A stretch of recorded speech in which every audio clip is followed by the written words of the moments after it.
Hello everyone, I'm Sonic Senryaku, and welcome to my advanced tech/combat tips and tricks series for Neo the Wardens with you. Today's video is going to serve as an addendum to part 2's topic on party member priority and camera framing, as we're going to talk about Neo's input buffer system, how you can take advantage of it to have even more control over the characters you want as lead party member, and how it can allow the player to have pins attacking in both the background and foreground without taking away the lead party member's ability to run around the arena freely. If you're just coming across this video, and you're having a difficult time following the concept discussed here, go watch part 2, then come back here. Now with that out of the way, let's talk about Neo's input buffer. Typically, when you activate a pin, the party member it's assigned to becomes the leader. However, in Neo, if you buffer your button input at any point during the active or recovery frames of the pin attack you just used, when the input is finally registered, the pin will activate without making the user the lead party member. Buffering your button input during a pin's attack animation makes it so the game doesn't register the input as a newly activated pin, hence why party member priority doesn't get stolen from the one who had it last. Holding down the buttons of pins while they're rebooting will also be read by the game as a buffered input, causing the characters assigned to those pins to activate their attacks without appropriating priority from the lead. Party member leadership will be usurped only if the game detects an unbuffered button input. This detail in the game's mechanics opens up advantageous options, specifically the ability to have the assigned leader run around the arena and attack enemy noise while charging and using other party member pins in the background, all without usurping leadership or camera priority from said leader. That's the important part.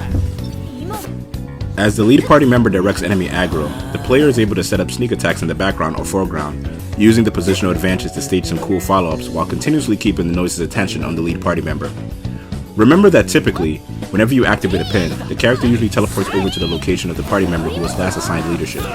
However, by buffering your pin inputs, you can continue unleashing an onslaught of attacks without sacrificing the position of your party members. This can be extremely useful for designing combos that rely on your teams being positioned in a certain way. Take for example this combo, which I'm able to position myself into through buffer activation. By keeping Shoka as team leader, then positioning Neku and Fret in just the right location, I'm able to make this interaction and perspective possible. Or take a look at this combo, which I'm able to pull off by first, making Neku team leader and moving him behind this grizzly. Next, I buffer activate his pin during its reboot so that he doesn't lose his position behind the grizzly, allowing me to kick it into Shoka's slashes from the opposite side. If I didn't buffer activate Neku's pin, then upon its activation, he would just teleport next to Shoka instead, disrupting the positioning I was aiming for. I hope these examples are starting to illustrate the importance of buffer activation with gaining certain positional advantages during high-level play. Okay, so let's walk through how our player should go about buffering multiple pins while not switching out the lead party member, using this current clip as an example. First, I activate Fret, Beat, and Neku's pins so that I can make Shoka the lead by activating her pin last. From here on out, I'm going to be consistently buffering Neku, Fret, and Beat's pins early so that they don't steal party member priority from Shoka. How will I be doing this?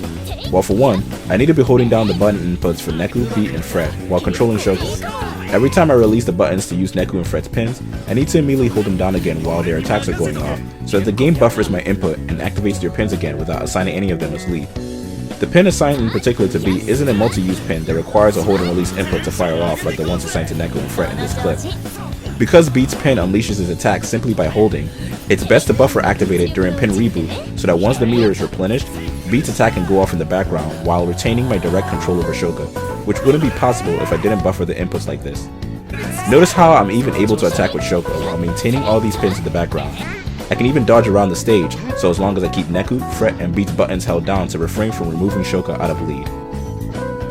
It's worth noting that while testing buffer activation on all the pins in my collection so far, patrol rounds were a psych type that could not be buffer activated during mid-attack, at least in a way that wouldn't steal party member lead away from another character. I found that I can only buffer activate these types of pins during pin reboot. Perhaps this explains why you can immediately charge up another volley of patrol rounds after just unleashing a swarm of them not even half a second ago. Long story short, there doesn't seem to be a buffer window with these kinds of pins. Taking advantage of the input buffer system in this fashion is just another option Neo's game design mechanics affords the player during combat. If I ever feel like unleashing multiple attacks simultaneously in the background while maintaining primary movement over one character, I can do so, simply by using this input buffer trick. The fact that this is an unavailable option to approaching fights in Neo injects a level of dynamism to the offensive and defensive layers of Neo's combat design. And that's all I've got for today's video. Join me next time as we explore tips and tricks for expertly using minefield and time bomb pins in fast-paced combat. If you enjoyed this video, or found it informative, hit the like button and subscribe to stay up to date on future videos like these and other content coming up soon. Thanks again for the support. I'll see y'all on the next one.